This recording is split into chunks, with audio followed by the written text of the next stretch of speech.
Welcome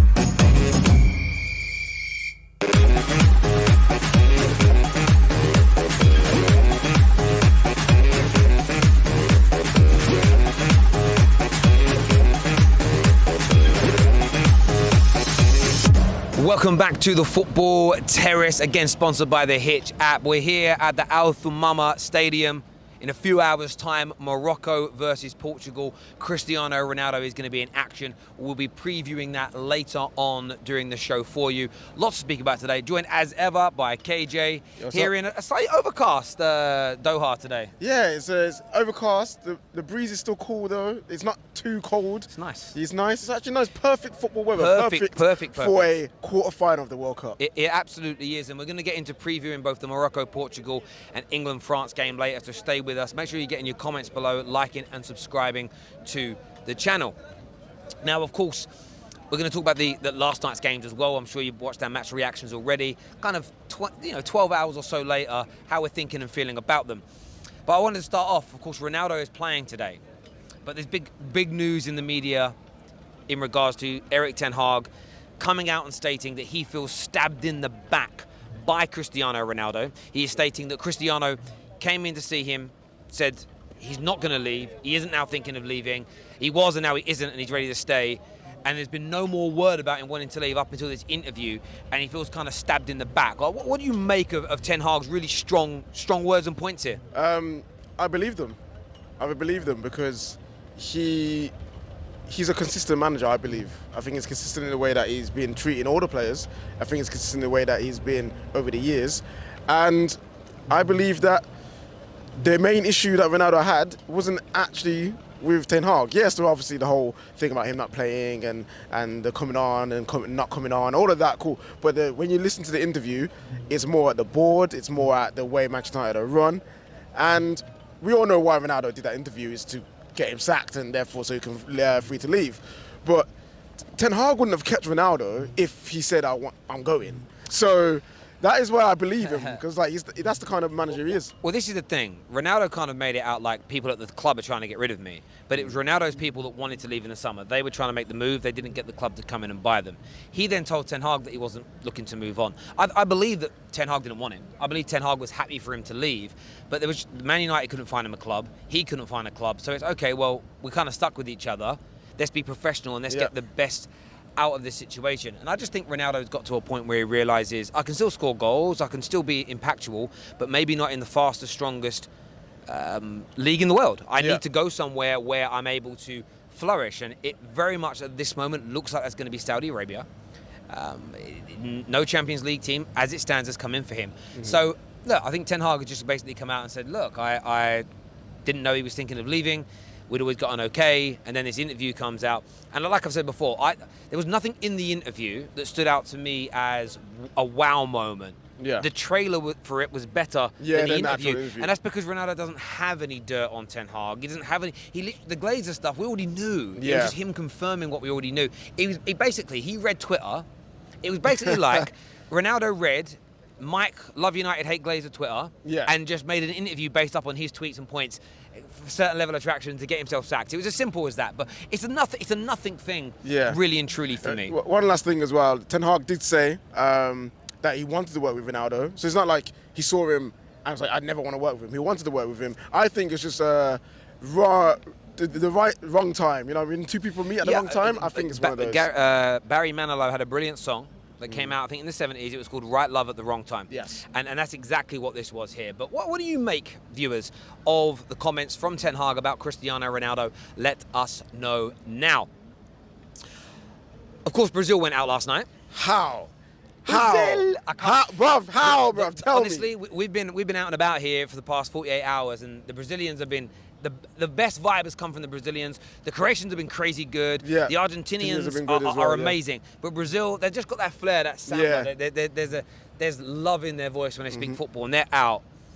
How, I still think, if you go back and watch the game again, the level of chances Neymar missed, the lack of impact from Vinny Jr., Rafinha with another terrible game, poor substitutions, awful tactics in the last 5 minutes to not defend out that lead.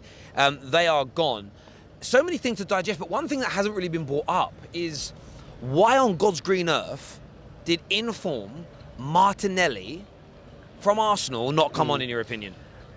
I have no idea. I think, personally, I think TJ bottled it. He bottled it. Absolutely bottled it. He got shook. He's used to things going his way. Things weren't going his way. And it's like, crap, what do I do? The moment got to him, the pressure got to him, and the substitutions were wild. Even though Vinny Jr. didn't make an impact, like very early on, you keep him on for longer than he did. Not bringing on Martinelli and bringing on Pedro, who I believe had, no appearances, one appearance maybe in the third game, I'm not too sure. But to make that decision over Martinelli, I think T-shirt just bottled it. He got nervous, he panicked. Well, look, Martinelli should have been coming onto the football pitch. And listen, I'm a Man United fan, and I love seeing Anthony come on. I thought he did okay. But Martinelli's been in scintillating form this year. It was a colossal mistake. It's ended up with the manager now losing his job. Mm-hmm. He's been sacked or left by mutual consent. I don't really care for the wording. He's gone down the road a bit. He's out of here. He's finished. He's done. Yep. You know, I'm looking forward to Daniel Sturridge singing about it later. It's going to happen. Do you know what I mean? But he's gone. And I think most people would say when you foul at a World Cup and going out in the quarterfinals to Croatia is pure failure. And the way they did as well. Yeah, you've got to be sacked. Absolutely right. But I wanted to ask you about Neymar, because Neymar, he scored one of the best goals of the World Cup. There's no doubt. It was beautiful to see. But, and the big question is this, did he let his country down with the abundance of sitters and brilliant chances he didn't take prior to that? I wouldn't say he let his country down. I think he let himself down more. Because a player of that quality, we saw in the moment that his country needed him, he produced. Yeah. But before that, a player of his quality should be finishing those chances, and he probably looks back at those chances, he'd be haunted by them, thinking I should have finished those. And Neymar let himself down. Brazil can look at him and be like, he could have done this, he could have done that, but ultimately he scored them the goal that was sending them through. You got to look at the defense and the midfield about why they conceded. But Neymar, potentially his last World Cup as well, that is not how you want to go down in the World Cup history books. That's your last World Cup. Yeah, I get where you're coming from. For me, having watched sort of the extended highlights back, he scored one of the best goals of the World Cup, and he needs to be praised for that. But it was another Neymar performance, because even the leadership at the end, you want players like your Neymars and co. organising the team, getting back, busting the guts to get themselves through to the next round. They didn't do it. The fact that Fred was the most furthest forward player when they conceded that goal, it's the Neymars of this world that need to be controlling that situation. England play France today. If we're winning 1-0 with a few minutes to go in the game, and Harry Kane is allowing Declan Rice to be in a striker position, Harry Kane is partly responsible. Plus, if Harry Kane missed 2 or 3, 4 sitters, irrespective of that brilliant goal, if you then go out, you're done out here. Like you made a big mistake. So yeah, look, for me, it's a shame to see them go. But when you actually deep it on the night, the right team went through, because Croatia don't have the talent and overall quality of Brazil, but they played to their strengths. They got the job done. And listen, Croatia versus Argentina is going to be an amazing semi-final. It is. And we're going to move on to the other side of the draw. We're going to move on to the other side, because obviously there's lots of we've spoken about with Messi and co and everything else, but big games today. Yeah. Big game today. And before we do that, we want to introduce you back again to the Hitch app. Now, you know this is the best social polling app out there. They are one of the big reasons that we are here in Doha bringing you this content. So a massive thank you to them. Get it downloaded for free right now, where you can take part in quizzes. They've got a World Cup predictor. That's the most fun part on there. Plus, you can create your own polls. Your own polls, best player, best results. You can even do it away from sport, favourite cheesecake, whatever you're into.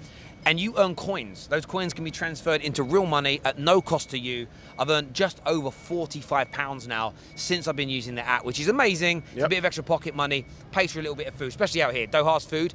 Wonderful. Wonderful, beautiful to eat, but very cheap as well. So it's been doing me great out here.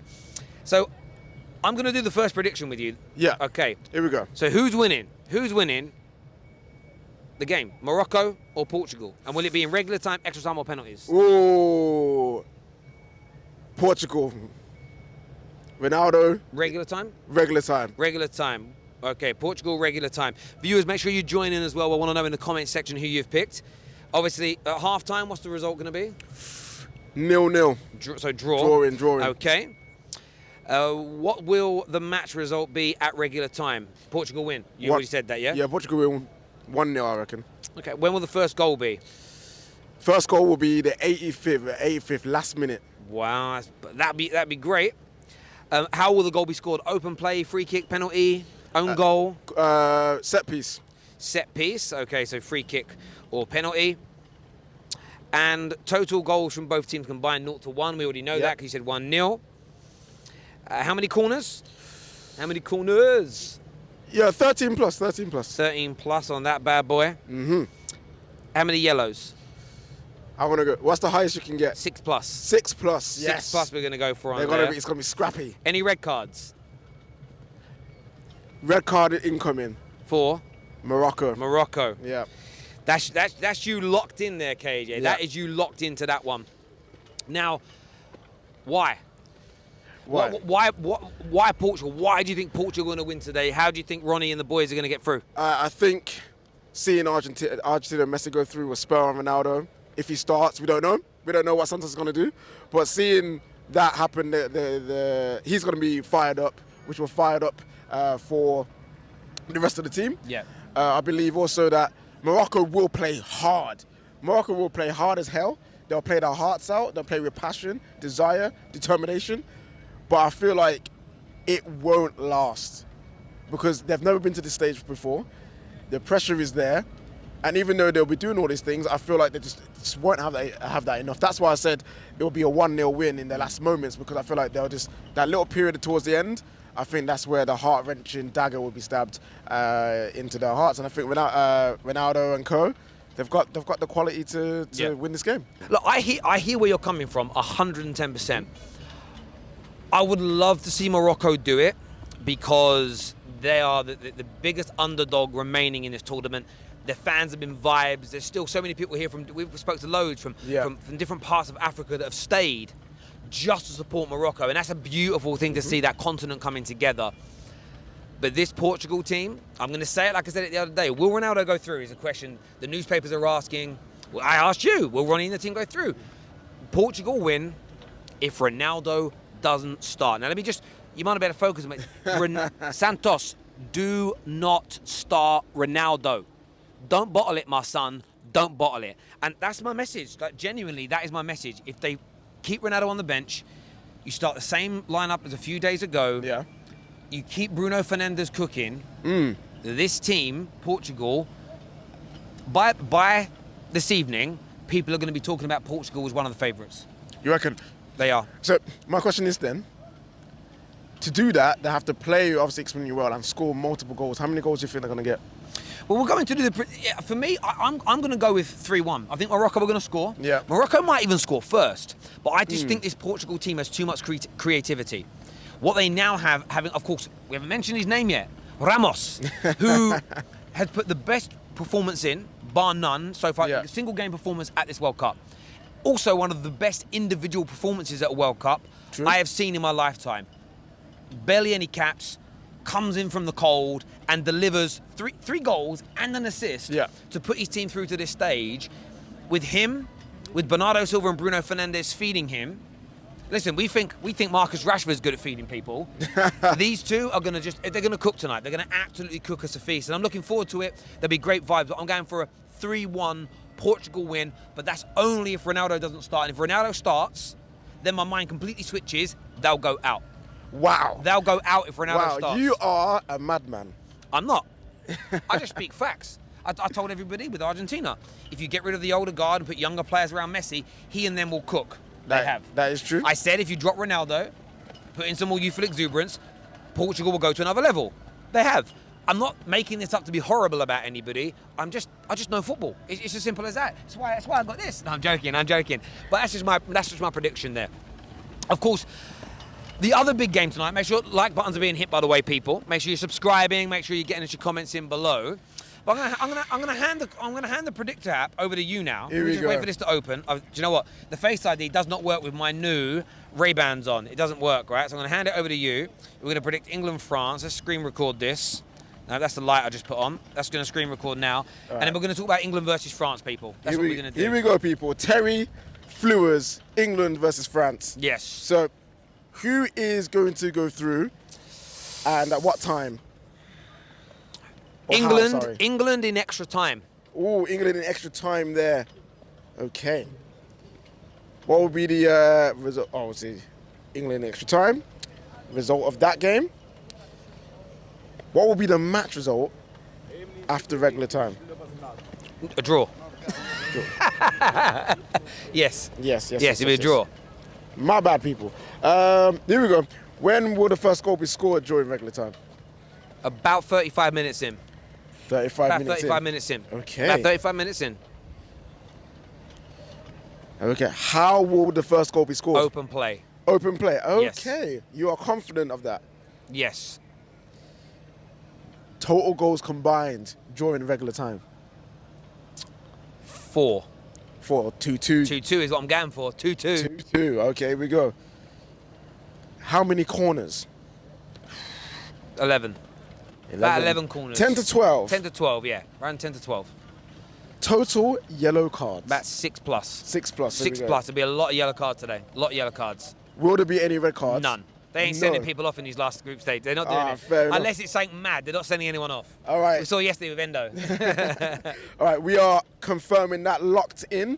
So, Terry, you really think England are going to win? Yes, I do. I have to say this. France, you should be scared. France should be scared of England.